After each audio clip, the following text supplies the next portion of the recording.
Hari itu, langit Jakarta cerah tanpa awan. Seolah-olah alam turut merayakan pernikahan Sari dan Andi. Sari, seorang gadis berusia 25 tahun dengan rambut hitam panjang yang selalu diikat rapi, berdiri di depan cermin kamar pengantin.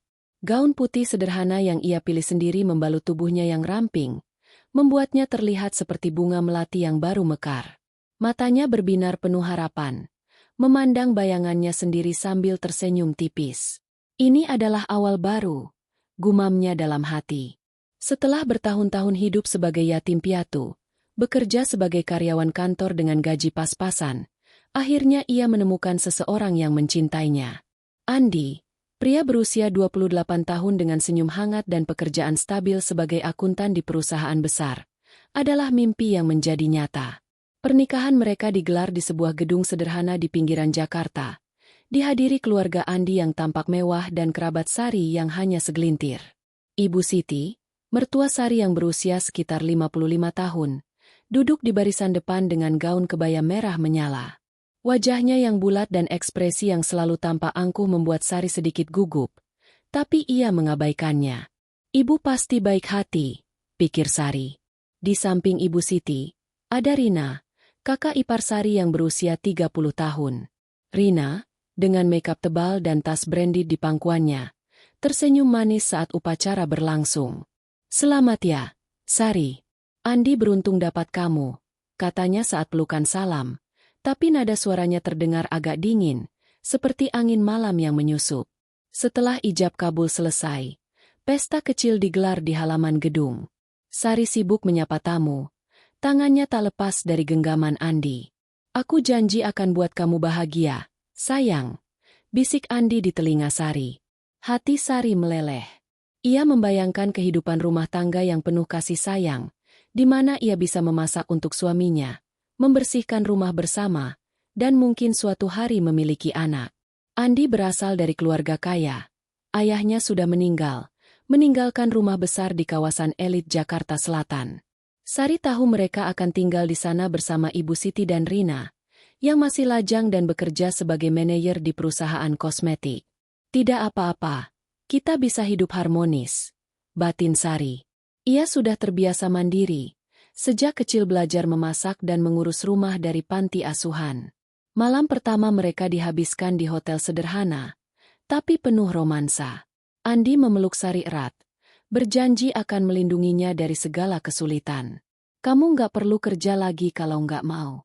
Biar aku yang cari nafkah," katanya. Sari tertawa pelan. "Aku suka memasak dan mengurus rumah, Di. Itu hobiku." Mereka tertidur dengan mimpi indah, tapi keesokan harinya, realitas mulai menyapa. Pagi-pagi sekali, mereka pindah ke rumah mertua. Rumah itu megah, dengan taman luas dan kolam renang kecil di belakang. Sari kagum, tapi juga sedikit canggung. Ibu Siti menyambut mereka di pintu depan dengan senyum lebar. "Selamat datang, Nak Sari. Sekarang kamu bagian dari keluarga ini. Rumah ini rumahmu juga." Rina muncul dari dapur, membawa secangkir teh. "Iya, Sari. Aku senang punya adik ipar. Nanti kita bisa belanja bareng." Sari merasa hangat. Ia langsung menawarkan diri untuk membantu di dapur. Tapi Ibu Siti menolak. "Hari ini istirahat dulu. Besok saja." Hari pertama berlalu dengan tenang. Sari dan Andi menghabiskan waktu di kamar mereka, yang luas dan nyaman. Malam harinya, makan malam disajikan oleh pembantu rumah tangga yang sudah tua, Embok Inah. Hidangan sederhana, nasi goreng, ayam bakar, dan sayur sop. Semua duduk di meja makan besar. Ibu Siti makan dengan lahap, sementara Rina sibuk scrolling ponsel. Sari memperhatikan bagaimana Ibu Siti mengambil potongan ayam terbesar, dan Rina menyendok sayur paling banyak. Tapi Sari tidak keberatan. Masih ada cukup untuk semua. Keesokan paginya, pola mulai terbentuk. Andi berangkat kerja pagi-pagi, meninggalkan Sari sendirian di rumah. Ibu Siti memanggil Sari ke dapur. "Sari, Embok Inah lagi sakit. Kamu bisa bantu belanja dan masak enggak? Aku dan Rina sibuk hari ini." Sari mengangguk antusias. Ia senang bisa berkontribusi. Dengan uang dari tabungan pernikahannya, Sari pergi ke pasar tradisional terdekat. Ia membeli ayam segar, sayur mayur hijau, bumbu-bumbu, dan daging sapi untuk rendang. Aku akan masak yang enak untuk keluarga, gumamnya sambil membayangkan senyum Andi. Sepulang dari pasar, Sari langsung ke dapur. Ia membersihkan ayam, memotong sayur, dan meracik bumbu dengan hati-hati. Aroma rendang yang gurih menyebar ke seluruh rumah. Ibu Siti dan Rina pulang siang hari, langsung menuju meja makan. Wah, enak nih baunya, kata Rina sambil duduk. Mereka mulai makan tanpa menunggu Sari selesai membersihkan dapur. Saat Sari akhirnya bergabung, piring-piring sudah kosong setengah. Ibu Siti mendorong piring sisa ke arah Sari. Ini buat kamu, Sari. Kami sudah kenyang. Sari melihat piring itu. Sisa rendang yang sudah dingin, tulang ayam yang tersisa, dan nasi yang agak basi karena terlalu lama terbuka. Sari terkejut, tapi ia tersenyum. Terima kasih, Bu. Ia makan pelan-pelan, meskipun rasanya sudah tidak seenak saat baru matang.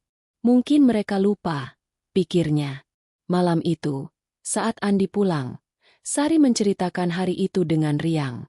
Aku masak rendang tadi, Di. Enak loh. Andi mengangguk, tapi tampak lelah. Bagus. Sayang. Besok lagi ya. Hari-hari berikutnya, pola itu berulang. Sari yang membeli bahan makanan dengan uangnya sendiri, karena Andi bilang, uangku untuk kebutuhan besar, kamu urus yang kecil-kecil, dan memasak setiap hari. Ia bangun jam 5 pagi, membersihkan rumah, mencuci pakaian, lalu ke pasar. Masakan Sari selalu lezat, opor ayam, sate kambing, ikan bakar. Tapi setiap kali makan, Ibu Siti dan Rina selalu lebih dulu. Mereka mengambil bagian terbaik, daging empuk, sayur segar, dan meninggalkan sisa untuk Sari. Kadang sisa itu sudah dingin, kadang bahkan agak busuk karena dibiarkan terlalu lama. Suatu sore, setelah memasak gulai kambing spesial, Sari melihat Ibu Siti membuang potongan daging ke sampah karena terlalu pedas. Padahal Sari yang membeli daging mahal itu. Rina menambahkan, Sari, besok masak yang lebih enak ya. Ini kurang garam. Sari menggigit bibir, tapi diam. Saat makan malam, piring Sari hanya berisi tulang dan kuah encer. Andi makan cepat dan pergi ke kamar, tanpa memperhatikan. Malam itu, Sari duduk sendirian di dapur, memandang piring kosongnya. Air matanya menetes pelan. Kenapa mereka begini? Aku yang masak, aku yang beli, tapi aku dapat sisa. Benih dendam mulai tumbuh di hatinya.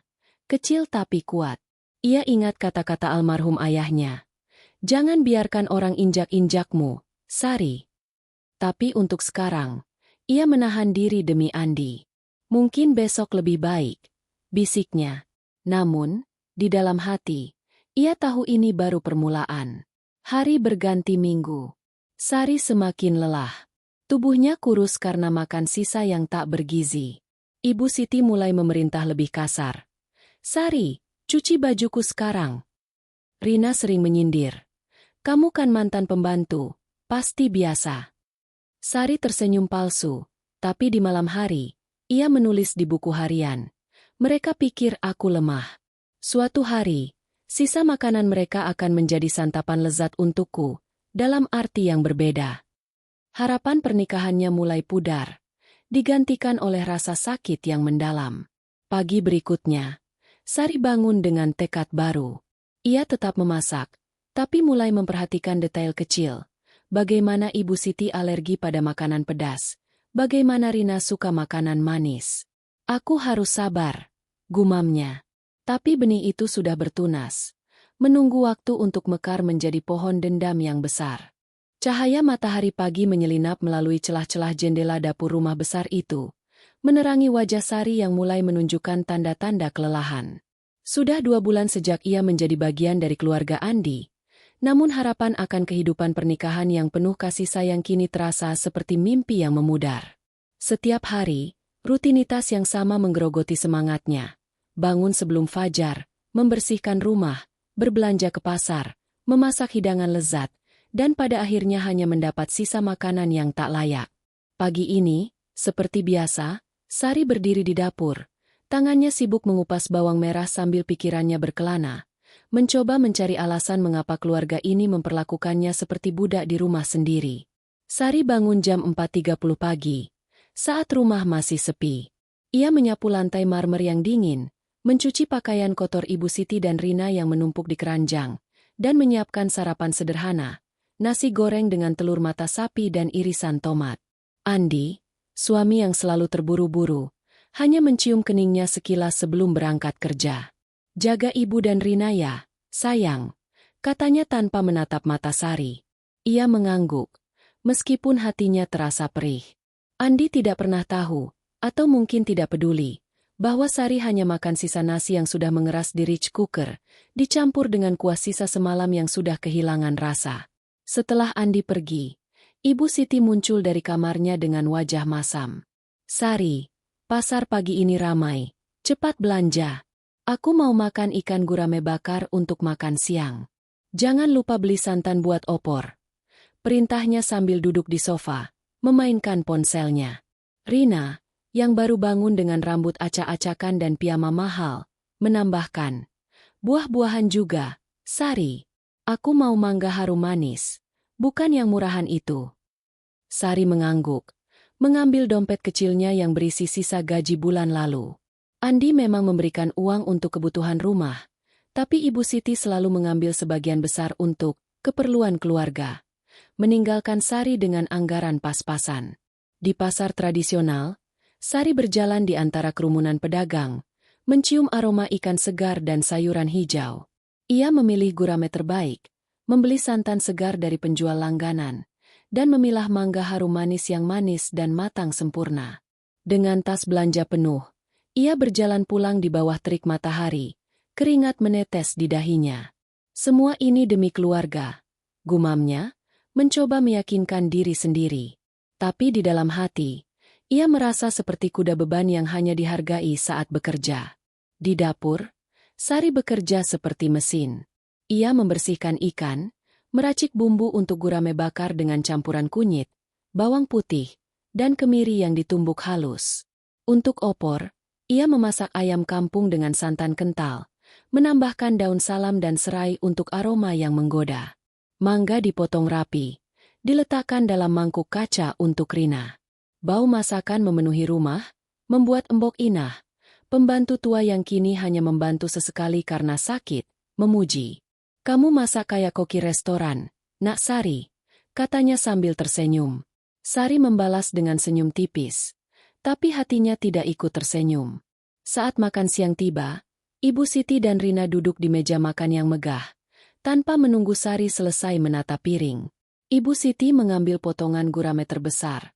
Dagingnya masih berair dan harum. Rina menyendok opor hingga mangkuknya penuh, mengambil mangga paling manis tanpa berkata apa-apa. Sari masih di dapur, membersihkan wajan dan kompor yang berlumur minyak. Saat akhirnya ia duduk, piring di depannya hanya berisi kepala ikan, sedikit kuah opor yang sudah dingin, dan nasi yang mulai kering karena terlalu lama dibiarkan terbuka. "Ini buatmu, Sari," kata Ibu Siti sambil mendorong piring sisa. "Kami sudah kenyang." Rina menambahkan dengan nada meremehkan. "Kamu nggak keberatan kan? Kan kamu biasa makan apa saja." Sari menatap piring itu. Tangannya mencengkeram sendok dengan erat. Rasa pahit di mulutnya bukan dari makanan basi, tapi dari penghinaan yang terus-menerus. Ia memaksakan diri menelan beberapa suap, tapi perutnya terasa mual. "Terima kasih, Bu," katanya pelan. Suaranya hampir tidak terdengar. Di dalam hati, ia berteriak, "Aku yang beli ikan ini. Aku yang masak sampai tanganku melepuh. Kenapa aku yang dapat sisa?" Tapi ia menunduk, menyembunyikan air mata yang mulai menggenang. Malam itu, setelah Andi pulang, Sari mencoba berbicara. Tadi aku masak gurame bakar, tapi aku cuma dapat kepalanya." Andi menghela napas, wajahnya lelah. "Sayang, jangan terlalu dipikirin. Ibu dan Rina kan lebih tua. Wajar mereka duluan. Lagian, Kamu masak enak, besok bikin lagi ya. Kata-kata itu seperti pisau yang menusuk hati Sari. Ia mengangguk, tapi di dalam dadanya, sesuatu mulai bergejolak. Ia bukan lagi gadis yang penuh harapan seperti di hari pernikahan. Ia mulai merasa seperti tahanan di rumah megah ini. Hari-hari berikutnya, pola itu semakin kentara. Sari bangun lebih pagi, memasak lebih banyak, tapi selalu mendapat sisa.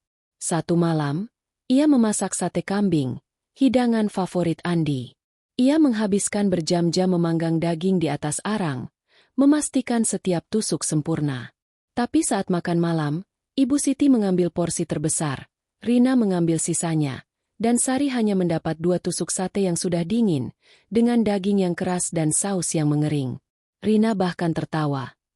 Sari, kamu kok nggak protes? Orang miskin emang gitu ya? Apa aja dimakan? Ibu Siti terkekeh, menyetujui. Sari menunduk. Tangannya gemetar di bawah meja. Malam itu, setelah semua orang tidur, Sari duduk di dapur sendirian. Ia membuka buku harian kecil yang ia sembunyikan di laci dapur, di antara peralatan masak. Dengan pena murah, ia menulis, tanggal 15 November 2025. Hari ini aku dapat kepala ikan dan nasi basi lagi. Aku yang belanja, aku yang masak, tapi mereka yang menikmati. Aku bukan pembantu. Aku istri Andi. Tapi kenapa aku diperlakukan seperti sampah? Air matanya menetes ke kertas, membuat tinta luntur. Ia menutup buku itu, menatap sisa makanan di meja yang belum dibersihkan. Bau ikan basi menusuk hidungnya. Sari teringat masa kecilnya di panti asuhan, saat ia harus berebut makanan dengan anak-anak lain. Dulu, ia belajar bertahan dengan menahan lapar. Tapi sekarang, di rumah yang seharusnya menjadi miliknya, ia merasa lebih lapar, bukan hanya fisik, tapi juga harga diri. Ia memandang pisau dapur yang berkilau di bawah lampu neon. Aku harus kuat, bisiknya. Aku tidak akan membiarkan mereka terus begini. Di sudut dapur, ia menemukan buku tua yang tertinggal oleh Embok Inah, berjudul Racun Alam dan Cara Menggunakannya. Buku itu berdebu, mungkin sisa dari koleksi lama.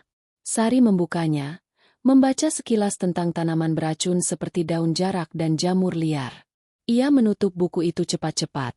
Jantungnya berdegup kencang. Belum saatnya, gumamnya. Tapi di dalam hati, benih dendam itu mulai bertunas lebih kuat. Ia tahu, jika penghinaan ini terus berlanjut, ia tidak akan tinggal diam. Pagi berikutnya, Sari kembali ke rutinitasnya. Tapi ada sesuatu yang berbeda di matanya. Ia tetap tersenyum saat Ibu Siti memerintah. Tetap mengangguk saat Rina menyindir. Tapi di dalam, ia mulai merencanakan. Sisa makanan mereka akan menjadi senjataku, pikirnya. Suatu hari, mereka akan tahu betapa lezatnya balas dendamku. Cahaya lampu kristal di ruang makan memantulkan kilau mewah, menerangi meja yang dipenuhi hidangan lezat. Aroma ayam bakar bumbu rujak, rendang daging yang kental, dan sayur kolplai yang segar memenuhi udara. Meja itu dihias dengan taplak sutra merah, piring-piring porselen mahal, dan gelas anggur yang berkilau. Hari ini adalah ulang tahun Rina yang ke-31, dan rumah besar keluarga Andi berubah menjadi panggung perayaan. Tamu-tamu dari kalangan atas Jakarta, rekan bisnis Rina, tetangga elit, dan beberapa kerabat jauh, berkumpul dengan gaun dan jas mahal, tawa mereka bergema di ruang tamu. Tapi di balik kemeriahan itu, Sari, istri Andi yang setia, berdiri di dapur. Tangannya penuh lecet karena seharian memasak, hatinya dipenuhi luka yang semakin dalam. Sari bangun jam 3 pagi hari ini, jauh sebelum matahari terbit. Ia tahu ulang tahun Rina adalah acara besar, dan Ibu Siti sudah memperingatkan sejak seminggu lalu. Sari, jangan sampai malu-maluin keluarga ini. Masak yang mewah, tamunya penting semua. Rina menambahkan dengan nada meremehkan. Jangan cuma masak opor kayak biasa, ya. Aku mau menu yang bikin orang takjub. Tekanan itu membuat Sari gelisah. Tapi ia juga melihatnya sebagai kesempatan untuk membuktikan diri. Mungkin kalau aku masak enak, mereka akan menghargaiku. Pikirnya naif, masih mencoba mempertahankan sisa-sisa harapan dari hari pernikahannya. Dengan tabungan pribadinya, yang semakin menipis karena Ibu Siti sering meminjam untuk kebutuhan rumah, Sari pergi ke pasar grosir di pusat kota. Ia memilih daging sapi pilihan untuk rendang, ayam kampung segar untuk ayam bakar, udang besar untuk udang saus Padang, dan sayuran organik yang harganya membuat dompetnya meringis. Ia juga membeli bahan untuk kue tar coklat, makanan penutup favorit Rina, lengkap dengan krim segar dan buah stroberi impor. Sepanjang perjalanan pulang, tas belanja yang berat membuat pundaknya sakit, tapi ia menahan diri. Ini demi keluarga, gumamnya, meskipun suara kecil di hatinya berbisik. Tapi kenapa selalu aku yang berkorban? Di dapur, Sari bekerja seperti mesin tanpa henti. Ia menumbuk bumbu rendang dengan lesung batu hingga tangannya melepuh, memotong sayuran dengan presisi, dan memanggang ayam di atas bara hingga kulitnya keemasan. Kue tar coklat dibuat dengan hati-hati. Lapisan coklatnya lembut dan mengilap. Aroma masakan memenuhi rumah. Bahkan Embok Inah, yang sedang sakit, mengintip ke dapur dan berkata, "Nak Sari, kamu bikin dapur ini kayak restoran bintang 5. Sari tersenyum tipis, tapi matanya lelah. Ia belum makan sejak pagi, hanya menyeruput teh tawar untuk menghemat tenaga. Saat tamu mulai berdatangan, Ibu Siti dan Rina tampil bak ratu. Ibu Siti mengenakan kebaya emas dengan perhiasan berlian, sementara Rina memamerkan gaun desainer merah yang memperlihatkan bahunya. Mereka menyapa tamu dengan tawa lebar, seolah-olah merekalah yang mempersiapkan semua. Andi, yang baru pulang dari kantor, langsung bergabung dengan tamu, mengenakan setelan jas yang rapi. Sari, dengan celemek lusuh dan rambut yang lengket karena keringat, hanya bisa mengintip dari dapur. "Sari, cepat keluar, bantu sajikan," teriak Ibu Siti dari ruang makan. Sari buru-buru melepas celemek, mencuci tangan, dan keluar membawa nampan penuh hidangan. Para tamu memuji-muji masakan. "Rina, kamu beruntung punya koki sehebat ini di rumah," kata seorang tamu, rekan bisnis Rina. Rina tersenyum manis, tapi tidak mengoreksi bahwa Sari, bukan dia, yang memasak. Ibu Siti menambahkan, "Iya, kami memang pilih-pilih orang untuk keluarga ini." Sari, yang berdiri di sudut dengan nampan kosong, merasa seperti hantu. Ada, tapi tak dianggap. Ia kembali ke dapur, berharap bisa ikut menikmati hasil jerih payahnya. Pesta berlangsung hingga larut malam. Tawa dan musik menggema. Tapi Sari tidak diizinkan duduk bersama tamu. "Kamu jaga dapur. Siapa tahu ada yang minta tambah," kata Ibu Siti dengan nada tajam. Saat tamu mulai pulang, Sari akhirnya diizinkan ke ruang makan. Meja penuh sisa-sisa, piring kotor dengan tulang ayam, rendang yang sudah dingin, dan kue tart yang tinggal remah-remah. Ibu Siti mendorong piring sisa ke arah Sari. "Ini buatmu, Sari. Masih banyak, kan?"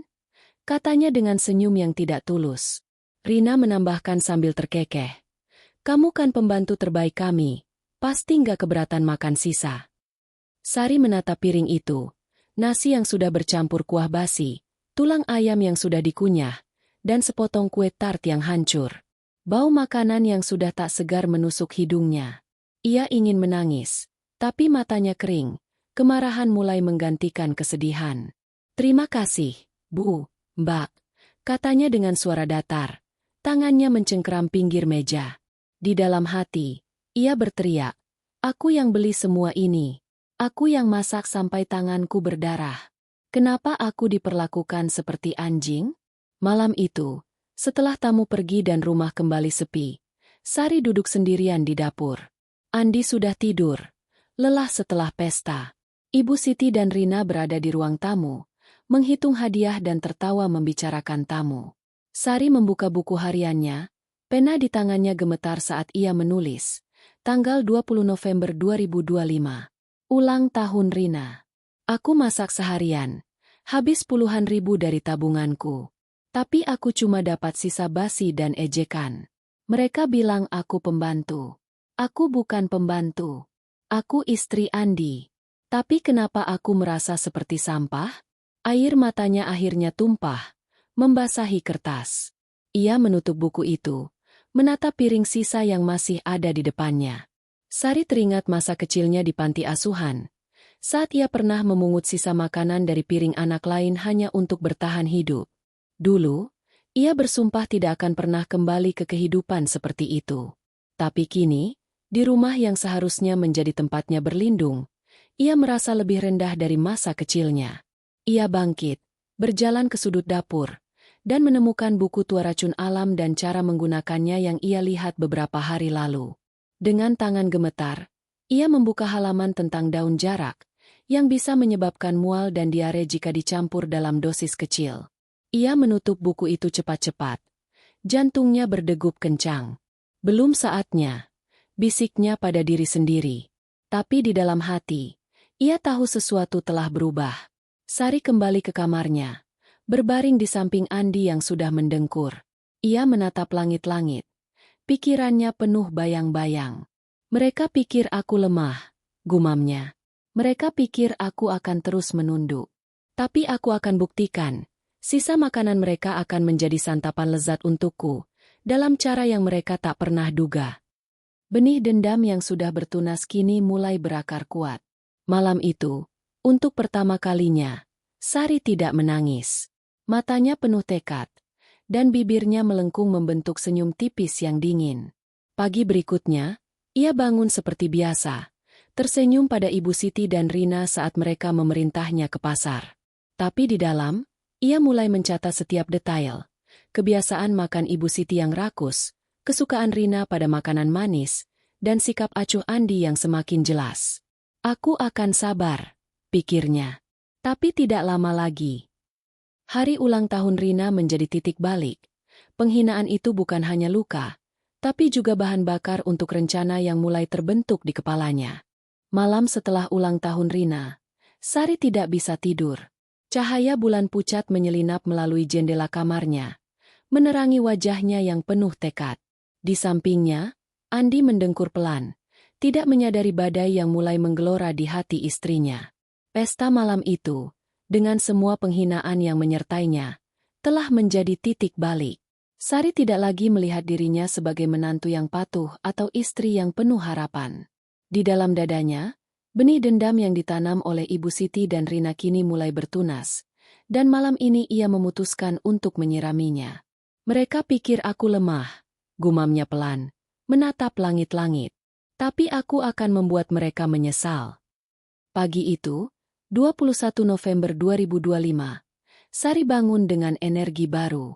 Wajahnya tetap tenang saat ia menyiapkan sarapan sederhana, telur dadar dan nasi goreng sisa semalam untuk Andi, yang buru-buru berangkat kerja. Ibu Siti dan Rina masih tidur, kelelahan setelah pesta.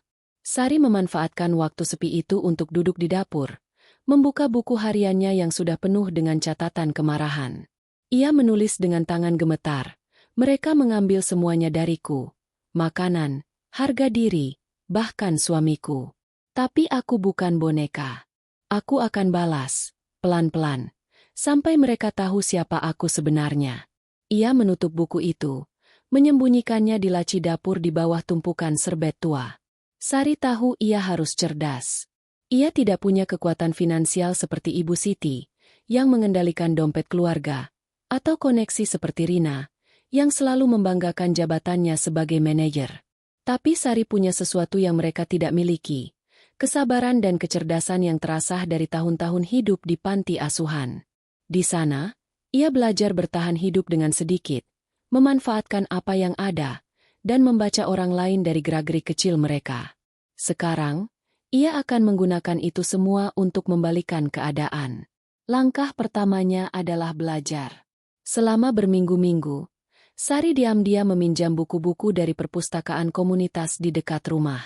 Ia memilih waktu saat Ibu Siti dan Rina pergi ke acara sosial, meninggalkan rumah dalam kendali sementaranya.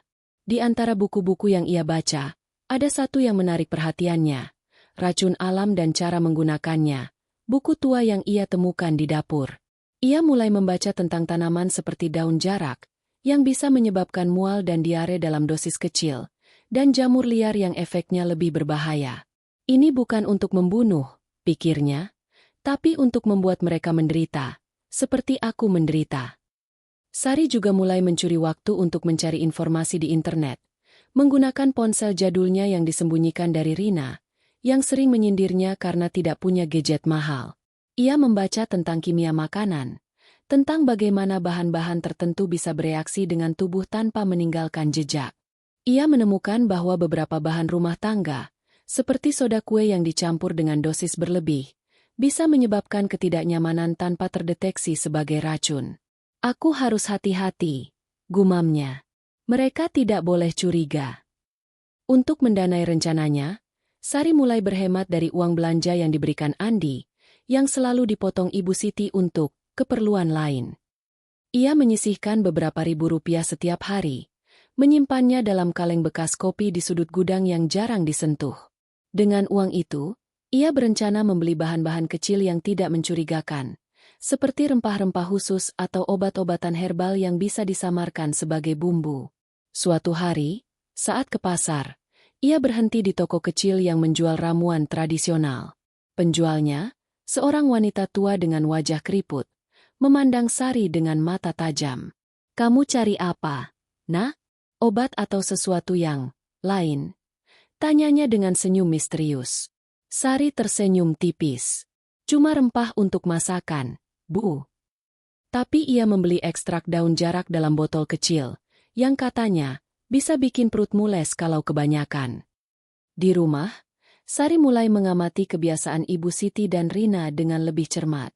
Ia mencatat di buku hariannya. Ibu Siti suka makan banyak daging, terutama yang berlemak. Rina gila makanan manis, terutama kue dan es krim. Mereka selalu makan dulu. Aku cuma dapat sisa. Ia juga memperhatikan bahwa mereka sering membuang makanan yang dianggap kurang enak, meskipun Sari yang membeli bahan-bahannya dengan susah payah. Suatu siang, saat memasak sop buntut, Ibu Siti membuang setengah porsi karena terlalu asin. Padahal, Sari tahu rasanya sempurna. Ia sengaja mencicipi sebelum disajikan. "Buang-buang makanan itu dosa," kata Sari pelan. Tapi Ibu Siti hanya tertawa. "Kamu yang makan sisa kan gak apa-apa, Sari. Orang miskin biasa begitu." Kata-kata itu seperti pisau yang menusuk. Malam itu, Sari memutuskan untuk menguji rencana kecil pertamanya. Ia memasak ayam goreng dengan bumbu kunyit, hidangan favorit Ibu Siti. Tapi untuk porsi Ibu Siti dan Rina, ia menaburkan sedikit serbuk daun jarak yang sudah dihaluskan, dicampur dengan lada agar tidak terdeteksi.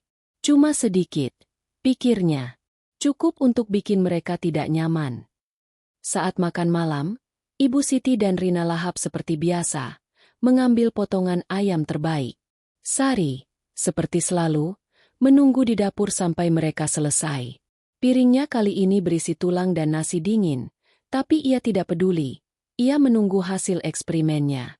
Keesokan paginya, rumah dipenuhi keluhan. Ibu Siti mengeluh sakit perut dan berlari ke kamar mandi setiap jam. Rina, dengan wajah pucat, menggerutu bahwa ia merasa mual sejak pagi. "Sari, kamu masak apa semalam?" "Basi." "Ya," bentak Rina. Sari memasang wajah polos. "Maaf, Mbak. Mungkin bumbunya kebanyakan. Aku cek lagi besok." Di dalam hati, ia tersenyum. Ini baru permulaan, pikirnya. Andi, yang kebetulan ada di rumah, hanya menghela napas. "Sari, hati-hati masaknya. Ibu nggak suka kalau sakit begini."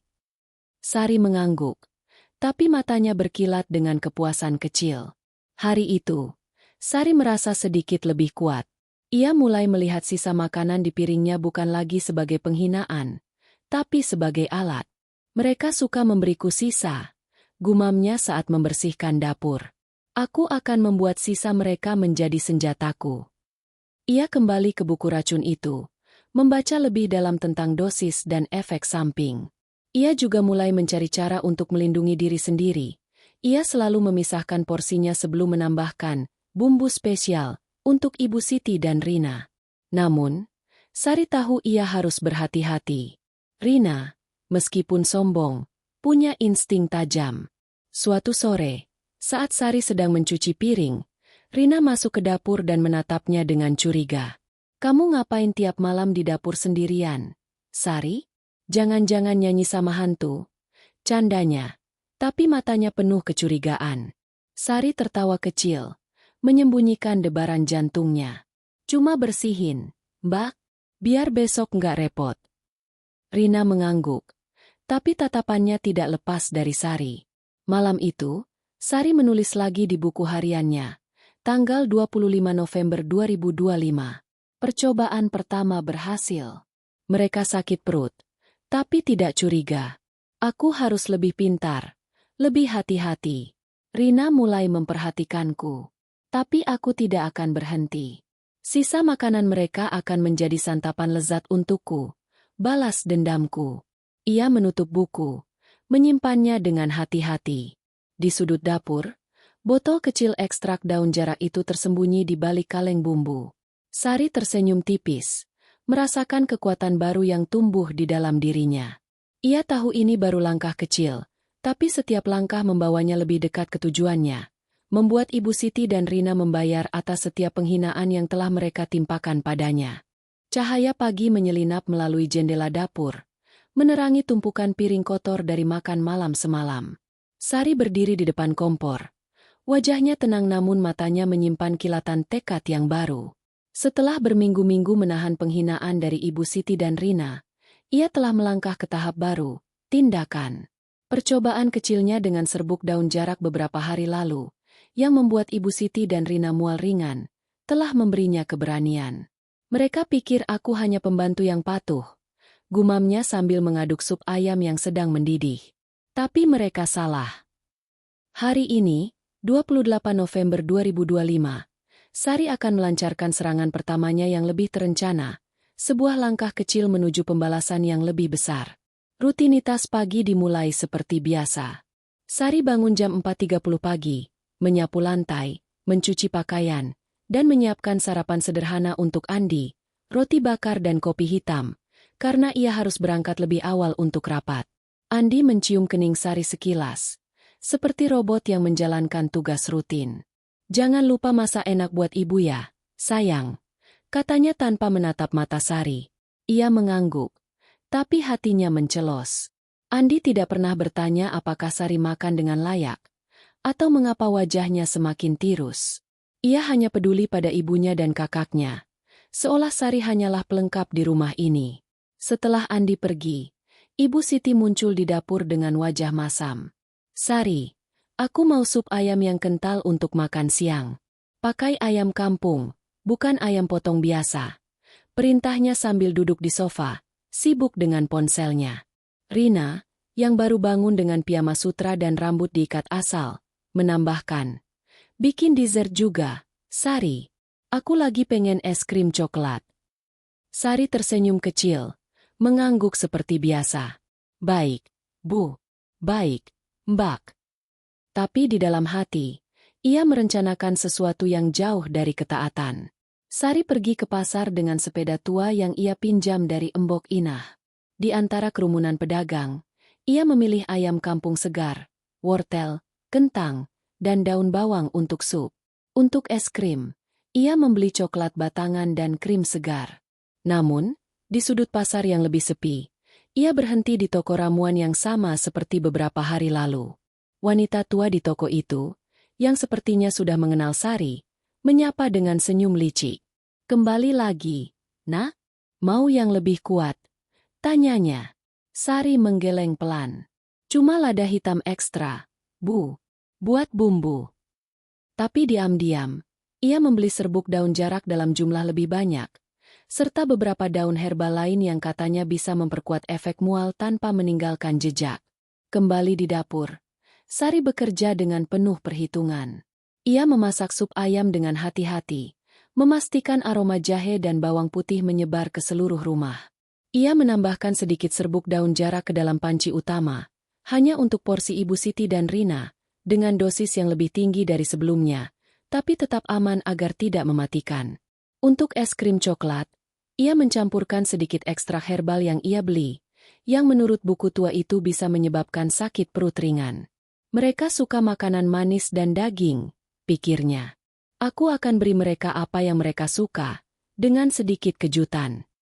Saat makan siang tiba, Ibu Siti dan Rina duduk di meja makan dengan sikap biasa, arogan dan berhak. Ibu Siti menyendok sup ayam dengan lahap, mengambil potongan daging terbaik. "Enak ini, Sari. Kamu akhirnya belajar masak," katanya dengan nada merendahkan, seolah semua masakan Sari sebelumnya buruk.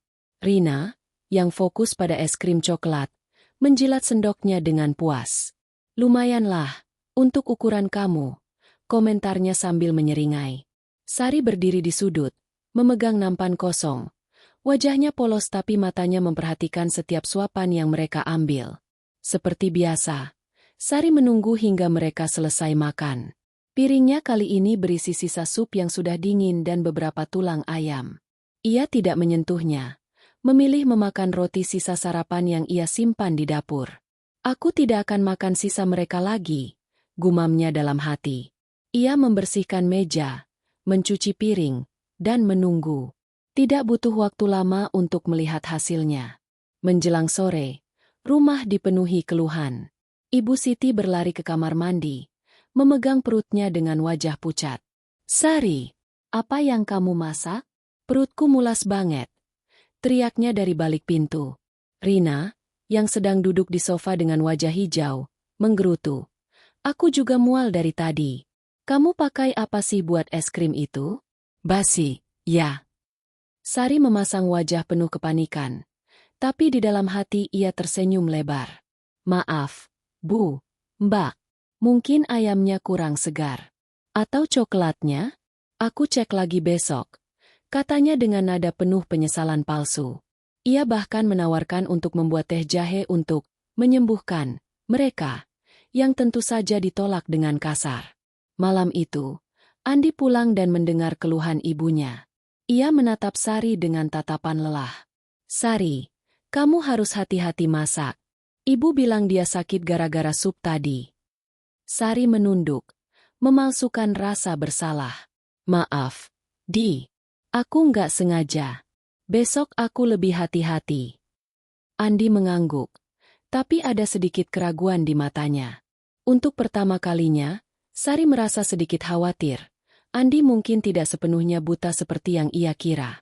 Tapi ia cepat mengusir pikiran itu. Dia tidak akan curiga, pikirnya. Dia terlalu sibuk membela ibunya. Setelah rumah sepi, Sari duduk di dapur, membuka buku hariannya. Ia menulis dengan tangan mantap. Tanggal 28 November 2025. Serangan pertama berhasil. Ibu Siti dan Rina sakit perut seharian. Tapi mereka tidak tahu apa yang sebenarnya terjadi. "Aku harus lebih pintar, menyembunyikan jejakku lebih baik.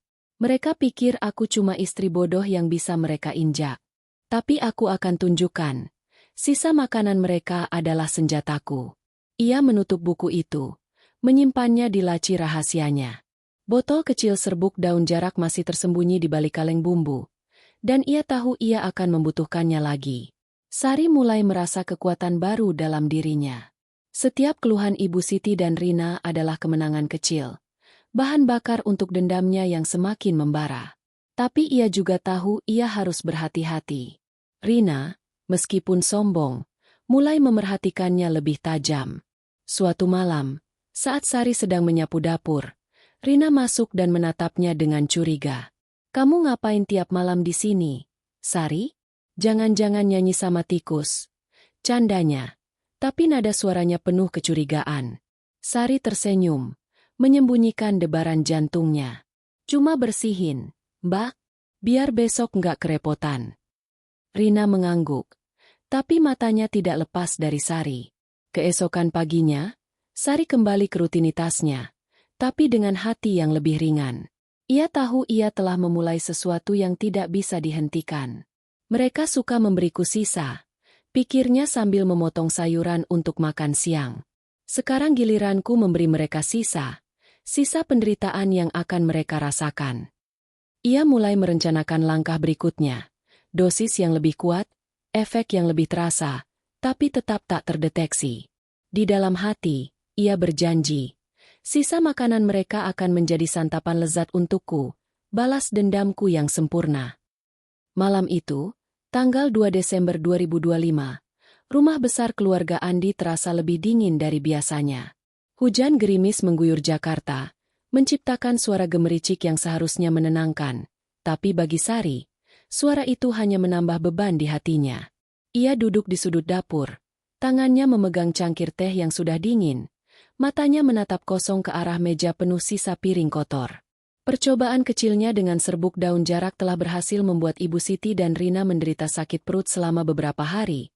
Tapi kemenangan kecil itu tidak cukup untuk meredakan amarah yang membakar dadanya. Malam ini, sesuatu yang lebih besar mengguncangnya. Pengkhianatan dari orang yang ia pikir akan selalu melindunginya. Andi, suaminya.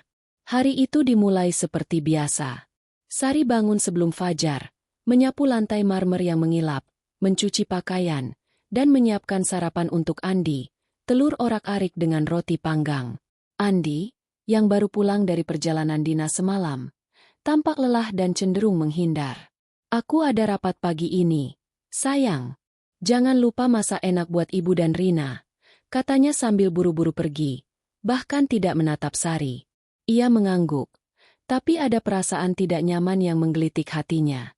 Andi akhir-akhir ini semakin jauh, lebih sering diam, dan tatapannya selalu menghindari mata Sari. Mungkin dia cuma capek, pikir Sari, mencoba meyakinkan diri sendiri. Tapi benih keraguan itu sudah tertanam. Ibu Siti, yang masih merasa tidak enak badan setelah insiden sup ayam, muncul di dapur dengan wajah masam. Sari, kamu harus hati-hati masak. Aku masih mules gara-gara masakanmu kemarin. Keluhnya sambil memegang perut. Rina, yang masuk dengan gaun kerja ketat dan makeup tebal, menambahkan dengan nada sinis. Iya, Sari, kalau nggak bisa masak, mending belajar lagi. Aku nggak mau sakit gara-gara kamu. Sari menunduk, memalsukan ekspresi bersalah. Maaf, Bu, Mbak, aku akan lebih hati-hati. Tapi di dalam hati, ia tersenyum kecil.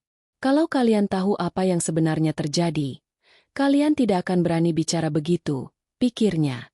Untuk makan siang, Sari memasak gulai daging sapi, hidangan favorit Ibu Siti, dengan nasi putih hangat dan sambal pedas. Ia sengaja tidak menambahkan apapun ke dalam makanan hari ini, ingin melihat apakah mereka akan tetap mengeluh. Seperti biasa, Ibu Siti dan Rina makan lebih dulu, mengambil potongan daging terbaik dan menyisakan tulang serta kuah encer untuk Sari. Rina bahkan membuang sepiring nasi karena terlalu lengket. Sari, besok masak yang lebih enak, ya, katanya sambil berjalan pergi, meninggalkan piring kotor di meja. Sari hanya mengangguk, tapi tangannya mencengkeram spons cuci piring dengan keras hingga buku-buku jarinya memutih. Sore itu, saat Sari sedang membersihkan dapur, ia mendengar suara Rina di ruang tamu, berbicara di telepon dengan nada genit. Iya, sayang, aku tunggu di kafe biasa. Andi nggak tahu, kan? Sari membeku. Andi nggak tahu? Pikiran itu menggema di kepalanya. Ia mengintip dari pintu dapur, melihat Rina tersenyum lebar sambil memainkan rambutnya. Setelah telepon ditutup, Rina keluar rumah dengan tas branded, meninggalkan aroma parfum mahal. Sari merasa jantungnya berdegup kencang. Ia mencoba menenangkan diri, berpikir mungkin ia salah dengar. Tapi keraguan itu terus menggerogoti. Malam itu, Andi pulang terlambat. Wajahnya lelah, tapi ada sesuatu yang berbeda. Bau parfum wanita yang samar-samar tercium dari jaketnya. Sari, yang sedang menyiapkan makan malam, mencoba bertanya dengan santai. Di, kamu dari mana? Kok pulang malam? Andi menghindari tatapannya, mengganti topik. Cuma rapat panjang. Sayang, ibu mana? Sari menelan ludah, mencoba menahan air mata. Di kamar, mungkin. Ia ingin bertanya lebih jauh, tapi kata-kata itu tersangkut di tenggorokannya. Setelah makan malam, di mana, seperti biasa, Sari hanya mendapat sisa tulang dan nasi dingin. Ia menunggu Andi di kamar. Ia ingin berbicara, ingin memastikan bahwa apa yang ia dengar dari Rina hanyalah kesalahpahaman. Saat Andi masuk, ia duduk di sampingnya dan berkata dengan suara pelan. Di, aku cuma mau bilang, Aku capek banget tiap hari masak, belanja, bersihin rumah, tapi aku cuma dapat sisa. Ibu sama Mbak Rina selalu ambil yang terbaik. Aku merasa nggak dihargai. Andi menghela napas panjang. Wajahnya menunjukkan ketidaksabaran. Sari, ibu sama Rina kan lebih tua. Wajar dong mereka duluan. Lagian, kamu istriku. Tugasmu kan ngurus keluarga. Jangan bikin masalah kecil jadi besar. Kata-kata itu seperti tamparan. Sari menatap Andi, mencari jejak suami yang dulu berjanji akan melindunginya. Tapi yang ia lihat hanya wajah pria yang lebih peduli pada ibunya daripada istrinya. Tapi, aku yang beli bahan makanan, aku yang masak. Aku cuma minta dihargai sedikit. Katanya, suaranya mulai gemetar. Andi menggeleng, bangkit dari tempat duduk. Sari, aku capek. Jangan ribut soal ini. Ibu nggak suka kalau rumah berantakan. Ia berjalan ke kamar mandi, meninggalkan Sari sendirian dengan air mata yang mulai mengalir. Malam itu, saat Andi sudah tertidur, Sari menyelinap ke dapur. Ia membuka ponsel jadulnya, yang disembunyikan di laci dapur, dan memeriksa pesan yang ia temukan di jaket Andi saat mencuci tadi sore. Pesan itu dari nomor yang tidak dikenal, tapi isinya membuat darah Sari mendidih. Makasih buat malam ini, sayang. Rina nggak boleh tahu, ya. Nomor itu bukan milik Rina, tapi nama, sayang, dan peringatan tentang Rina membuat Sari yakin. Andi berselingkuh, dan Rina mungkin tahu sesuatu. Ia merasa dunianya runtuh. Andi, satu-satunya orang yang ia harapkan akan membelanya, telah mengkhianatinya. Sari duduk di dapur, membuka buku hariannya. Dengan tangan gemetar, ia menulis, tanggal 2 Desember 2025. Aku pikir Andi akan jadi penutup luka dari Ibu Siti dan Rina, tapi dia sama saja. Dia selingkuh, dan Rina mungkin tahu. Mereka semua mengkhianatiku. Aku tidak akan menangis lagi. Aku akan balas, bukan cuma pada Ibu Siti dan Rina, tapi juga Andi. Sisa makanan mereka akan jadi racun untuk mereka semua. Ia menutup buku itu, menyimpannya dengan hati-hati. Sari bangkit, berjalan ke sudut dapur tempat ia menyimpan botol kecil serbuk daun jarak. Ia memandangnya sejenak, lalu mengambil buku Tua Racun Alam dan cara menggunakannya. Ia membaca lebih dalam, mencatat tentang dosis yang lebih kuat tapi tetap tidak mematikan. Aku harus lebih berani, pikirnya, tapi juga lebih pintar. Ia mulai merencanakan langkah berikutnya. Bukan hanya membuat mereka sakit, tapi juga memecah belah keluarga ini dari dalam. Keesokan paginya, Sari kembali ke pasar.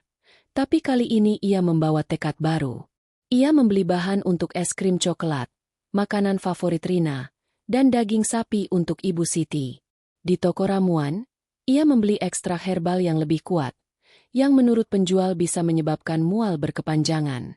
Hati-hati, nak, ini bukan mainan, kata wanita tua itu. Sari hanya tersenyum. Jangan khawatir, Bu.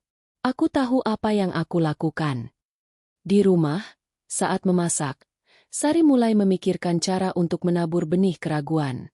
Ia sengaja meninggalkan ponsel Andi di ruang tamu, dengan pesan selingkuhannya masih terbuka, berharap Rina atau Ibu Siti akan melihatnya. Kalau mereka bertengkar, mereka akan lupa mengawasiku, pikirnya. Ia juga menambahkan dosis kecil ekstrak herbal ke dalam es krim Rina, cukup untuk membuatnya menderita tanpa curiga. Malam itu, saat Rina mengeluh mual lagi setelah makan es krim, ia menatap Sari dengan tatapan penuh kecurigaan. Kamu masak apa lagi, Sari? Aku kok selalu sakit akhir-akhir ini. Sari memasang wajah polos. Maaf, Mbak. Mungkin coklatnya kurang bagus. Aku ganti merek besok. Tapi di dalam hati, ia tahu, ini baru permulaan. Kalian akan merasakan apa yang aku rasakan. Pengkhianatan Andi telah mengubah rencananya. Dendamnya kini tidak hanya untuk Ibu Siti dan Rina, tapi juga untuk suami yang telah menghancurkan hatinya. Tanggal 8 Desember 2025, udara Jakarta terasa pengap meski hujan gerimis masih membasahi jalanan. Di dalam rumah besar keluarga Andi, Ketegangan mulai terasa seperti kabut yang tak terlihat, menyelimuti setiap sudut. Sari berdiri di dapur, tangannya sibuk memotong daging sapi untuk makan malam, tapi pikirannya penuh dengan rencana yang semakin gelap. Pengkhianatan Andi, ditambah penghinaan terus-menerus dari Ibu Siti dan Rina, telah mengubahnya. Ia bukan lagi gadis yang penuh harapan dari hari pernikahannya. Kini, ia adalah wanita yang dipenuhi dendam, dan setiap langkahnya dihitung dengan cermat. Percobaan kecilnya dengan serbuk daun jarak telah berhasil membuat Ibu Siti dan Rina menderita. Tapi itu tidak cukup. Malam ini, Sari akan meningkatkan permainannya, menggunakan racun yang lebih kuat, lebih berbahaya, tapi tetap tak terdeteksi. Pagi itu, Sari bangun lebih awal dari biasanya, jam 4 pagi. Rumah masih gelap. Hanya suara tetesan air hujan di atap yang memecah kesunyian. Ia menyapu lantai, mencuci pakaian, dan menyiapkan sarapan sederhana untuk Andi, nasi goreng dengan telur ceplok. Andi, yang semakin jarang berbicara dengannya, hanya mengangguk saat Sari menyapa. "Aku ada meeting sampai malam. Sayang, jaga ibu ya," katanya sambil buru-buru pergi. Bau parfum wanita yang samar masih tercium dari jaketnya, membuat hati Sari mencelos. Ia tahu Andi masih menyimpan rahasia, dan pesan selingkuhannya yang ia lihat beberapa hari lalu terus menghantui pikirannya. "Kamu juga akan membayar, Andi," gumamnya pelan setelah pintu depan tertutup. Ibu Siti muncul di dapur dengan wajah masam, seperti biasa. "Sari, aku mau daging sapi lada hitam untuk makan malam. Jangan pelit sama dagingnya," perintahnya sambil duduk di sofa, memainkan ponselnya. Rina, yang baru bangun dengan wajah pucat karena masih merasa mual dari es krim buruk minggu lalu, menambahkan dengan nada tajam. "Bikin kue coklat, Sari. Tapi jangan yang bikin aku sakit lagi. Kamu harus belajar masak yang benar." Sari tersenyum kecil, mengangguk. "Baik, Bu. Baik, Mbak." Tapi di dalam hati, ia sudah merencanakan sesuatu yang jauh lebih jahat. Sari pergi ke pasar dengan sepeda tua Embok Inah. Seperti biasa, di antara kerumunan pedagang, ia memilih daging sapi segar, bawang, paprika, dan lada hitam untuk hidangan Ibu Siti. Untuk kue coklat Rina, ia membeli coklat batangan premium dan krim segar. Tapi perjalanan utamanya adalah ke toko ramuan di sudut pasar yang sepi. Wanita tua di toko itu, yang kini sudah mengenal Sari sebagai pelanggan tetap, menyapa dengan senyum licik. "Mau yang spesial lagi, Nak?" tanyanya, matanya berkilat. Sari mengangguk pelan. "Saya butuh sesuatu yang lebih kuat, Bu, tapi nggak kelihatan." Wanita tua itu menghilang ke belakang toko, kembali dengan botol kecil berisi cairan bening. "Ini ekstrak oleander. Sedikit aja bikin mual parah. Terlalu banyak. Ya, kamu tahu. Hati-hati, Nak." Sari mengangguk, membayar dengan uang dari kaleng tabungannya, dan menyembunyikan botol itu di saku jaketnya.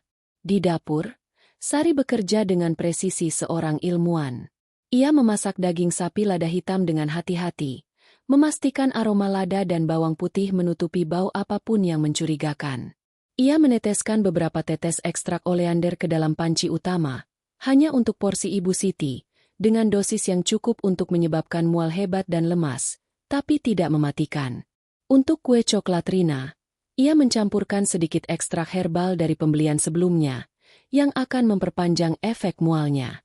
"Mereka suka makanan enak," pikirnya sambil mengaduk adonan kue. "Aku akan beri mereka sesuatu yang tak akan mereka lupakan."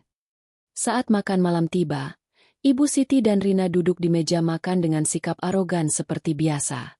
Ibu Siti menyendok daging sapi lada hitam dengan lahap, memuji dengan nada merendahkan.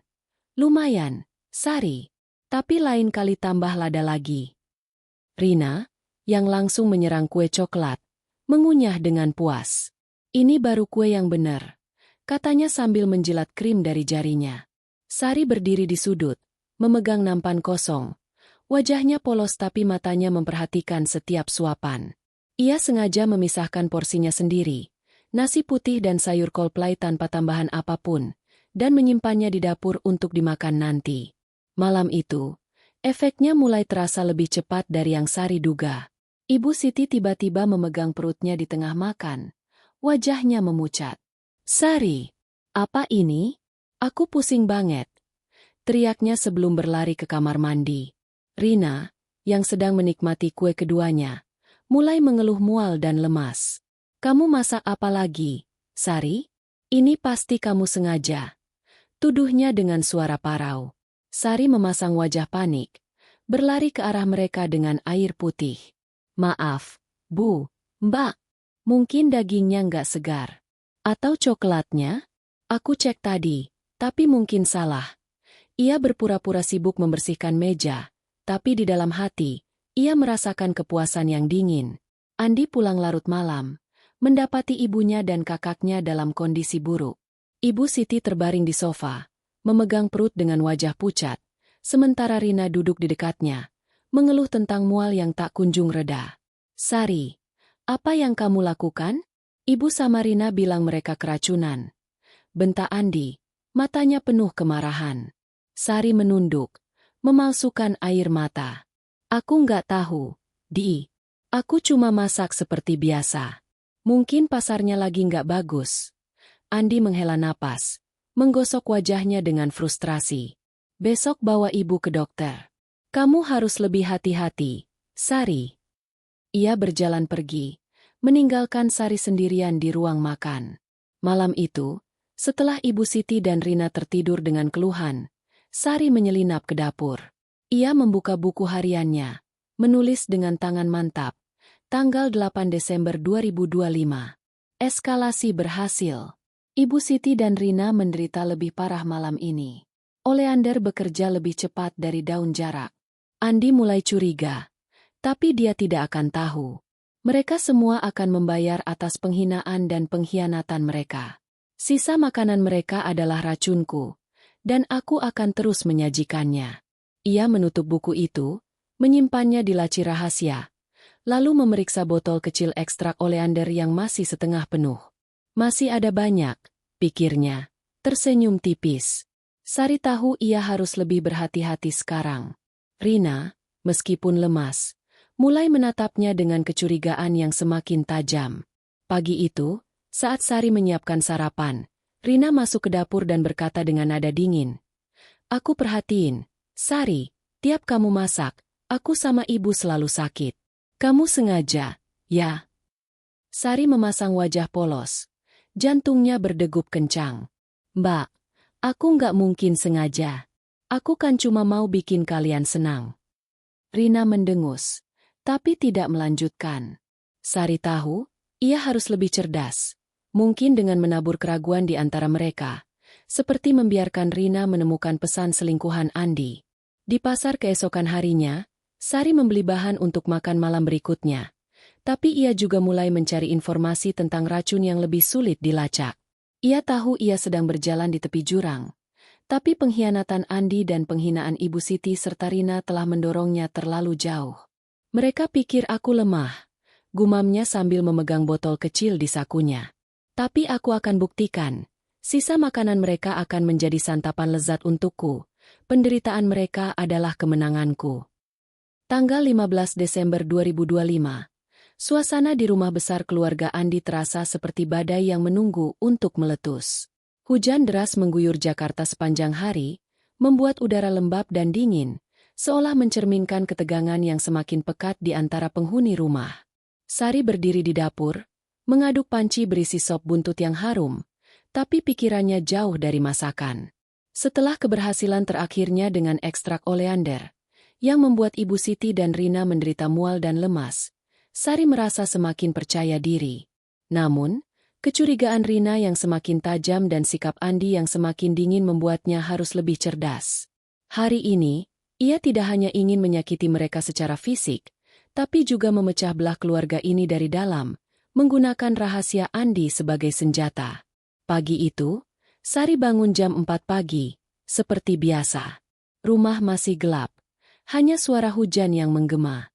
Ia menyapu lantai, mencuci pakaian, dan menyiapkan sarapan untuk Andi, telur mata sapi dengan roti bakar.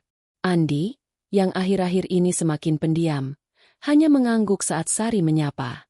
Aku pulang malam, sayang.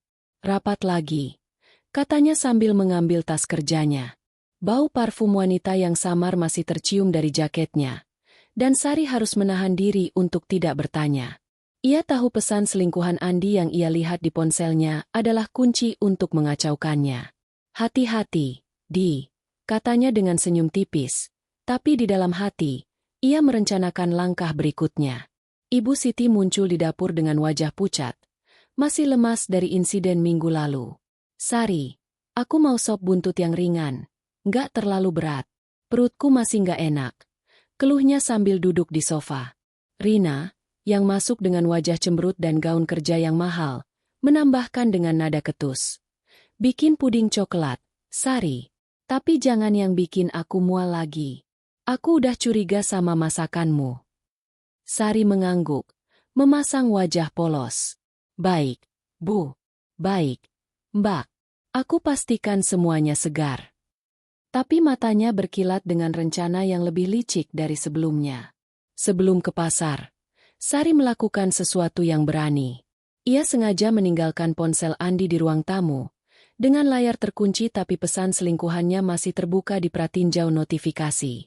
Ia tahu Rina, yang selalu usil, kemungkinan besar akan mengintip. Kalau Rina tahu Andi selingkuh, dia akan marah. Dan kalau Ibu Siti tahu, dia akan kecewa pada anak kesayangannya, pikir Sari. Ia ingin menabur benih keraguan di antara mereka, membuat mereka saling menyerang, sehingga perhatian mereka teralih dari kecurigaannya terhadap Sari. Di pasar, Sari membeli daging sapi untuk sop buntut, sayuran segar, dan bahan untuk puding coklat. Ia kembali ke toko ramuan di sudut pasar, tempat wanita tua itu menyapanya dengan senyum penuh makna. Kembali lagi, Nak? Sudah berhasil yang kemarin? Tanyanya. Sari tersenyum kecil. Cukup berhasil, Bu. Tapi saya butuh sesuatu yang lebih halus, nggak terlalu mencolok. Wanita tua itu mengangguk, mengambil botol kecil berisi serbuk putih. Ini ekstrak akar tuba. Bikin lemas dan pusing, tapi nggak kelihatan dirasa. Hati-hati, dosisnya kecil saja. Sari membayar dengan uang dari kaleng tabungannya, menyembunyikan botol itu di saku jaketnya. Di dapur, Sari bekerja dengan hati-hati. Ia memasak sop buntut dengan aroma rempah yang kaya, memastikan tidak ada yang mencurigakan. Ia meneteskan sedikit ekstrak akar tuba ke dalam panci utama, hanya untuk porsi Ibu Siti dan Rina, dengan dosis yang cukup untuk membuat mereka lemas dan pusing sepanjang hari. Untuk puding coklat, ia menambahkan sedikit ekstrak herbal dari pembelian sebelumnya, yang akan memperpanjang efek mual Rina. Mereka suka menghinaku, pikirnya sambil mengaduk puding. Sekarang giliran mereka merasa tak berdaya. Saat makan siang, Ibu Siti dan Rina duduk di meja makan, seperti biasa mengambil porsi terbaik. Ibu Siti menyendok sop buntut dengan lahap, sementara Rina langsung menyerang puding coklat. Lumayan, Sari, tapi kurang manis, kata Rina dengan nada meremehkan. Sari berdiri di sudut, memegang nampan kosong, memperhatikan mereka dengan saksama. Ia sengaja memisahkan porsinya sendiri, nasi putih dan sayur tanpa tambahan apapun, dan menyimpannya di dapur. Sore itu, rencana Sari mulai membuahkan hasil. Ibu Siti tiba-tiba mengeluh pusing dan terhuyung ke sofa, memegang kepalanya. Sari, apa lagi ini?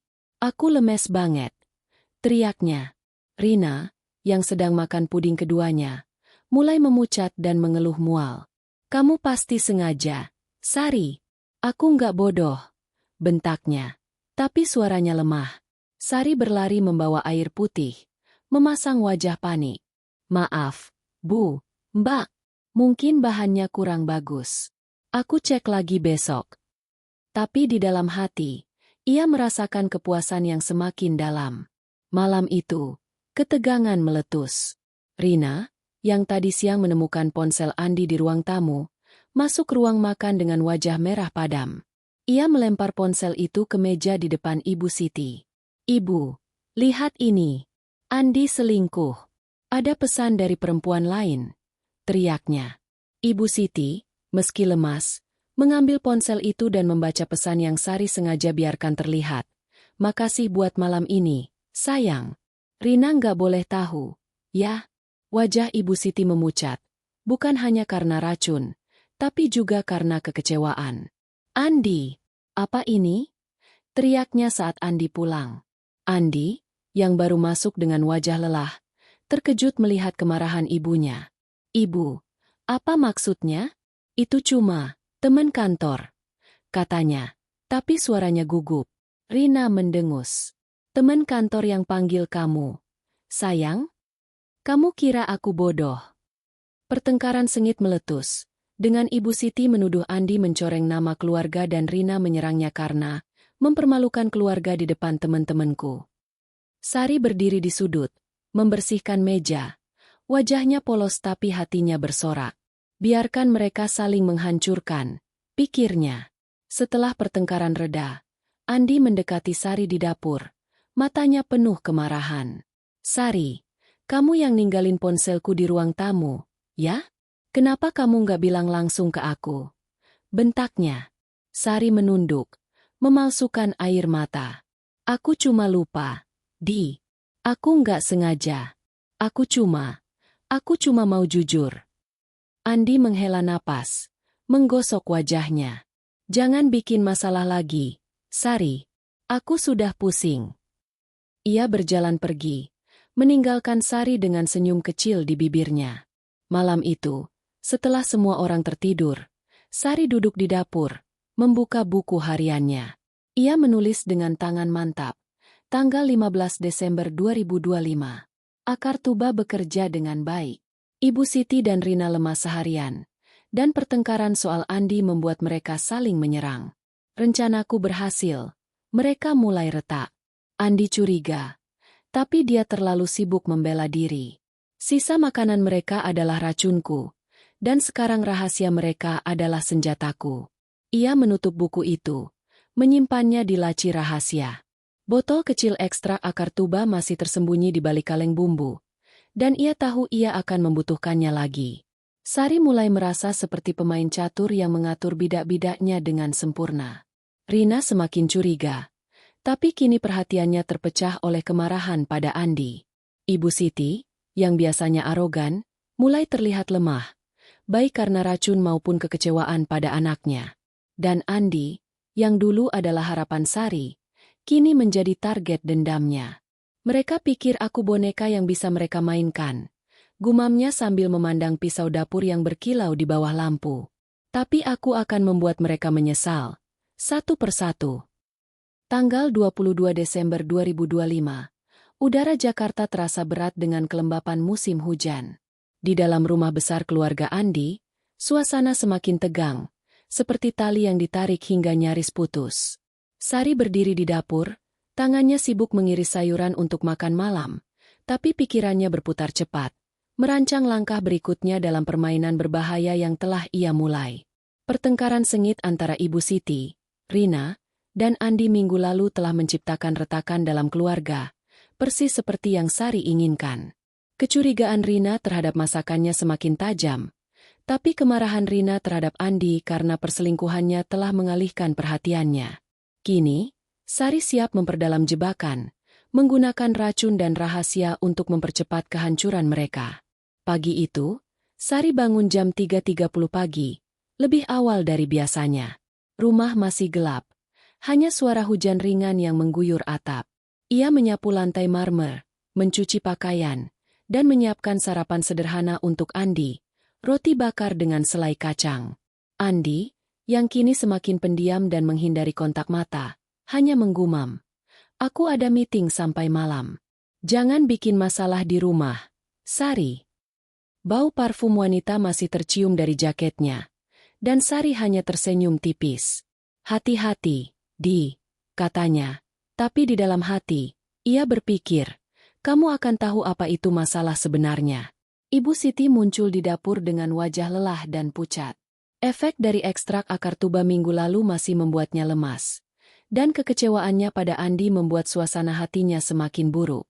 "Sari, aku mau ayam bakar bumbu rujak untuk makan malam. Jangan bikin aku sakit lagi." Katanya dengan nada ketus sambil duduk di sofa. Rina, yang masuk dengan wajah cemberut dan ponsel di tangan, menambahkan, "Bikin es krim vanila, Sari. Dan aku peringatkan, kalau aku mual lagi, aku akan cek sendiri apa yang kamu masak." Sari mengangguk, memasang wajah polos. "Baik, Bu. Baik, Mbak. Aku pastikan semuanya bersih." Tapi matanya berkilat dengan rencana yang lebih gelap. Sebelum pergi ke pasar, Sari melakukan langkah berani lainnya. Ia menulis catatan kecil dengan tulisan tangan yang sengaja dibuat mirip gaya Andi. "Ketemu di kafe biasa jam 8 malam. Jangan bilang Rina." Ia menyelinapkannya ke dalam tas Rina, di saku kecil yang sering ia buka. Kalau Rina menemukan ini, dia akan semakin marah pada Andi, pikir Sari. Dan kalau Ibu Siti tahu, dia akan makin kecewa. Ia ingin memperlebar retakan di antara mereka, membuat mereka sibuk bertengkar sehingga tidak memperhatikan gerak-geriknya. Di pasar, Sari membeli ayam kampung, cabai, dan rempah-rempah untuk ayam bakar bumbu rujak, serta bahan untuk es krim vanila. Ia kembali ke toko ramuan di sudut pasar. Tempat wanita tua itu menyapanya dengan senyum penuh makna. "Lagi cari yang spesial, Nak?" tanyanya. Sari mengangguk. "Saya butuh yang bikin lemas tapi nggak terdeteksi, Bu. Dan nggak berbau." Wanita tua itu menghilang ke belakang. Kembali dengan botol kecil berisi cairan kuning pucat. "Ini ekstrak daun Jimson Wet. Bikin pusing, lemas, bahkan bikin bingung kalau dosisnya pas. Hati-hati, Nak. Ini kuat." Sari membayar dengan uang dari kaleng tabungannya, menyembunyikan botol itu di saku dalam jaketnya. Di dapur, Sari bekerja dengan ketelitian seorang ahli kimia. Ia memasak ayam bakar bumbu rujak, memastikan aroma cabai dan gula merah menutupi segala kemungkinan bau aneh. Ia meneteskan beberapa tetes ekstrak daun Jimson Wet ke dalam porsi Ibu Siti dan Rina, dosis kecil yang akan membuat mereka pusing dan lemas, mungkin bahkan sedikit linglung. Untuk es krim vanila, ia menambahkan sedikit ekstrak akar tuba dari persediaannya, cukup untuk memperpanjang efek mual Rina. "Mereka suka menghinaku dengan sisa makanan," pikirnya sambil mengaduk es krim. "Sekarang aku akan membuat mereka merasakan apa itu sisa kekuatan mereka." Saat makan malam, Ibu Siti dan Rina duduk di meja makan dengan sikap arogan seperti biasa. Ibu Siti menyantap ayam bakar dengan lahap, sementara Rina langsung menyerang es krim vanila. "Lumayan, Sari. Tapi es krimnya kurang manis," kata Rina dengan nada meremehkan. Sari berdiri di sudut, memegang nampan kosong, memperhatikan setiap suapan dengan saksama. Ia memisahkan porsinya sendiri, nasi putih dan sayur tanpa tambahan apapun, dan menyimpannya di dapur. Sore itu, rencana Sari mulai berjalan. Ibu Siti tiba-tiba memegang kepalanya, mengeluh pusing hebat, dan terhuyung ke sofa. "Sari, apa ini? Kepalaku berputar," teriaknya, suaranya lemah. Rina, yang sedang makan es krim keduanya, mulai memucat dan mengeluh mual, bahkan sempat kehilangan fokus saat berbicara. Kamu pasti masukin sesuatu, Sari," tuduhnya, tapi suaranya terputus-putus.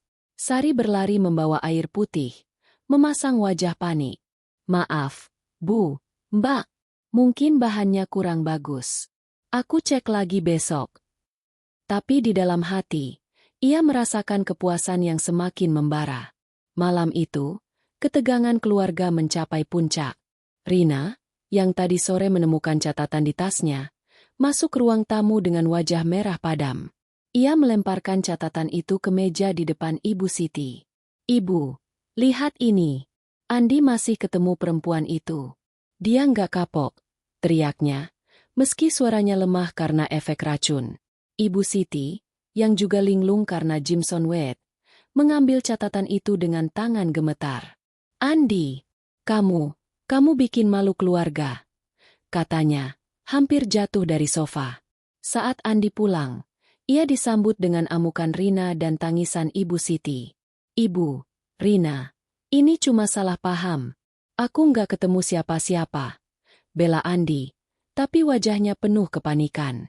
Pertengkaran itu berlangsung hingga larut malam, dengan Rina dan Ibu Siti saling menyalahkan Andi, dan Andi berusaha membela diri dengan argumen yang semakin lemah.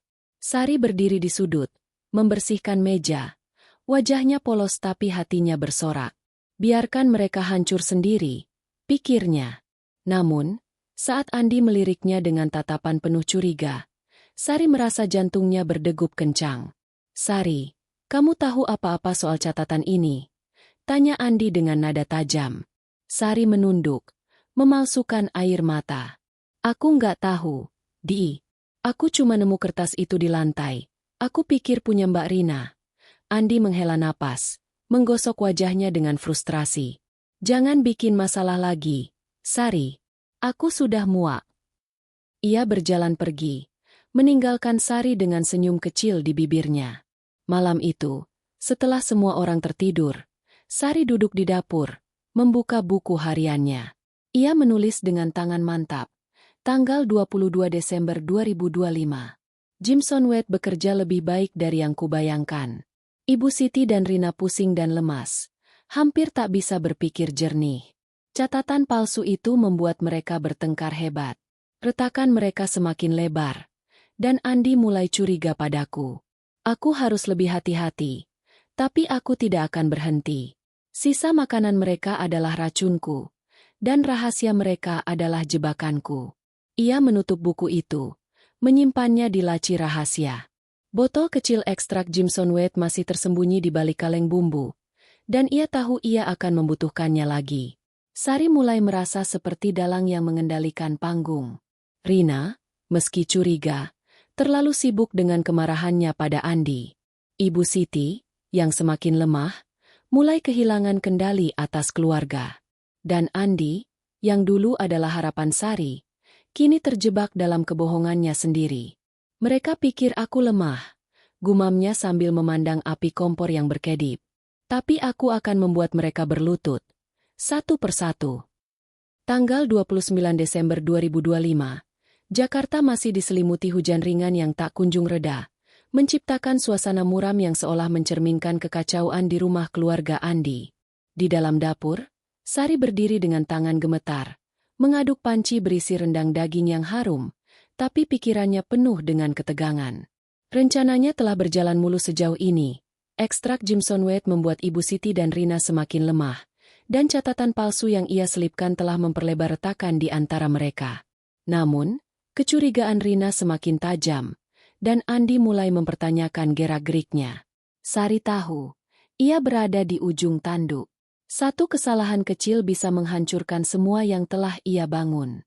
Malam ini, ia akan mendorong rencananya ke titik balik, tapi dengan risiko yang lebih besar dari sebelumnya. Pagi itu, Sari bangun jam 3 pagi, lebih awal dari biasanya. Rumah masih gelap, hanya suara hujan yang memecah kesunyian. Ia menyapu lantai, mencuci pakaian, dan menyiapkan sarapan untuk Andi, nasi uduk dengan telur balado. Andi, yang kini semakin dingin dan penuh curiga, hanya meliriknya sekilas. "Aku pulang malam, Sari. Jangan bikin masalah lagi," katanya dengan nada tajam sebelum pergi.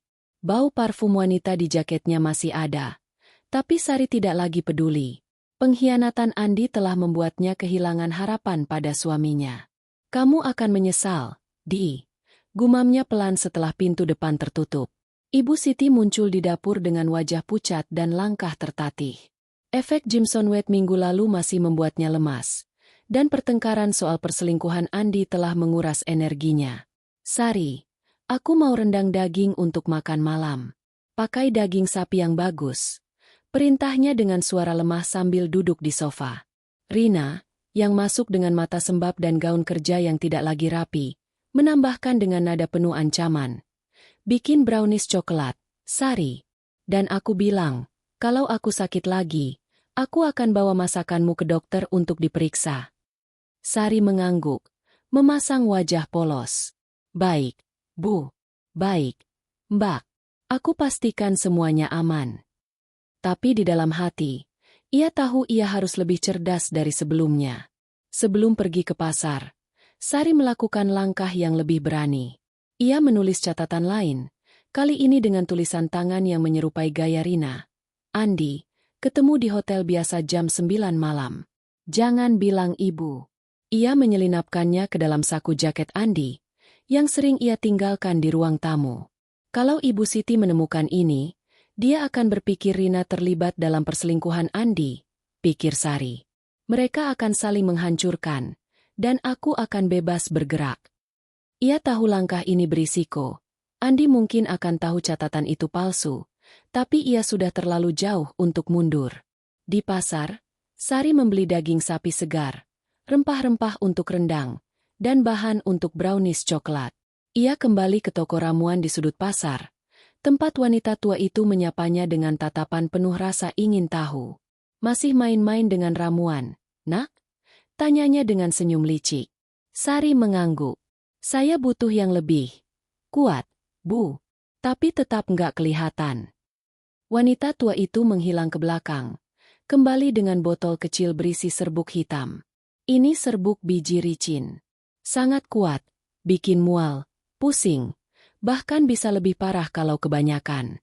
Hati-hati, nak, ini bukan mainan. Sari menelan ludah, tapi mengangguk, membayar dengan sisa uang dari kaleng tabungannya, dan menyembunyikan botol itu di saku jaketnya. Di dapur, Sari bekerja dengan ketelitian ekstrim. Ia memasak rendang dengan hati-hati, memastikan aroma kelapa dan rempah menutupi segala kemungkinan bau aneh. Ia mencampurkan sedikit serbuk biji ricin ke dalam porsi Ibu Siti, dosis kecil yang akan membuatnya mual parah dan lemas berkepanjangan. Untuk brownies coklat Rina, ia menambahkan ekstrak Jimson Wheat dari persediaannya, cukup untuk membuatnya pusing dan kehilangan fokus. Mereka suka mengambil yang terbaik, pikirnya sambil mengaduk adonan brownies. Sekarang aku akan memberikan mereka yang terburuk. Saat makan malam, Ibu Siti dan Rina duduk di meja makan dengan suasana tegang. Ibu Siti menyantap rendang dengan lahap, meski wajahnya masih pucat.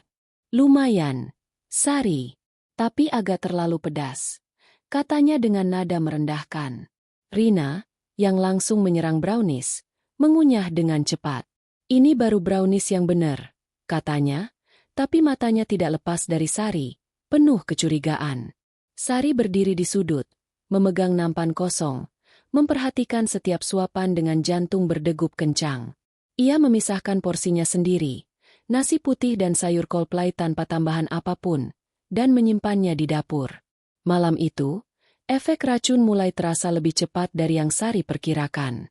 Ibu Siti tiba-tiba memegang perutnya, wajahnya memucat, dan ia hampir jatuh dari kursi. Sari, apa ini? Aku nggak bisa napas, teriaknya sebelum berlari ke kamar mandi. Rina, yang sedang makan brownies keduanya, mulai memegang kepalanya, mengeluh pusing hebat. Kamu pasti masukin sesuatu. Sari, aku akan lapor polisi, ancamnya. Tapi suaranya lemah dan matanya mulai kosong. Sari berlari membawa air putih, memasang wajah panik. Maaf, Bu, Mbak, mungkin dagingnya nggak segar. Aku nggak tahu. Tapi di dalam hati, ia merasakan kepuasan yang dingin, meski ada sedikit ketakutan yang mulai merayap. Ketegangan memuncak saat Andi pulang. Ia menemukan Ibu Siti terbaring di sofa, mengerang kesakitan, dan Rina duduk dengan wajah pucat, hampir pingsan. Tapi sebelum Andi bisa berkata apa-apa, Ibu Siti, yang tadi menemukan catatan di jaket Andi, melemparkannya ke wajah anaknya. Andi, kamu dan Rina, kalian bersekongkol di belakangku? Teriaknya dengan suara parau. Andi, terkejut, mengambil catatan itu dan membacanya. Wajahnya memucat. Ibu, ini nggak benar. Aku nggak tahu apa-apa soal ini. Rina, meski lemas, bangkit dengan kemarahan. Kamu pikir aku mau sama kamu, Andi? Ini pasti ulah perempuanmu itu. Pertengkaran sengit meletus, dengan Ibu Siti menuduh Andi dan Rina berkhianat, sementara Rina menyerang Andi karena membuat ibu salah paham. Andi, yang terpojok, hanya bisa berteriak balik. Kalian gila. Ini pasti ulah Sari. Sari, yang berdiri di sudut, memasang wajah ketakutan, Tapi hatinya bersorak. Mereka hancur sendiri, pikirnya. Tapi saat Andi menoleh padanya dengan mata penuh kemarahan, ia merasa jantungnya hampir berhenti. Sari, kamu yang tulis catatan ini, ya? Jangan bohong, bentak Andi, mendekatinya dengan langkah cepat. Sari menunduk. Air mata palsu mengalir. Aku nggak tahu, Di. Aku cuma nemu kertas itu di lantai. Aku pikir punya Mbak Rina. Andi menggenggam tangannya dengan keras. Tapi sebelum ia bisa melanjutkan, Ibu Siti mengerang lagi, memegang perutnya. Andi, bawa aku ke dokter. Aku nggak tahan. Andi melepaskan Sari, berlari ke ibunya, dan buru-buru membawanya ke mobil. Malam itu, setelah Andi membawa Ibu Siti ke rumah sakit dan Rina tertidur dengan lemas, Sari duduk di dapur, membuka buku hariannya. Ia menulis dengan tangan gemetar. Tanggal 29 Desember 2025. Ricin terlalu kuat. Ibu Siti hampir pingsan, dan Rina nyaris tak sadarkan diri. Catatan itu membuat mereka bertengkar lebih hebat dari yang kubayangkan. Tapi Andi curiga, dan ancaman Rina ke polisi bukan main-main. Aku harus hati-hati, tapi aku tidak bisa berhenti sekarang. Sisa makanan mereka adalah racunku, dan kebohongan mereka adalah jebakanku. Ia menutup buku itu, menyimpannya di laci rahasia. Botol kecil serbuk ricin masih tersembunyi di balik kaleng bumbu. Tapi ia tahu ia harus lebih berhati-hati. Sari merasa seperti berjalan di atas tali yang semakin tipis. Rina hampir menangkapnya, dan Andi mulai mempertanyakan setiap gerakannya. Tapi pengkhianatan mereka telah mendorongnya terlalu jauh untuk mundur. Mereka pikir aku lemah, gumamnya sambil memandang pisau dapur di bawah lampu. Tapi aku akan membuat mereka membayar. Sampai akhir.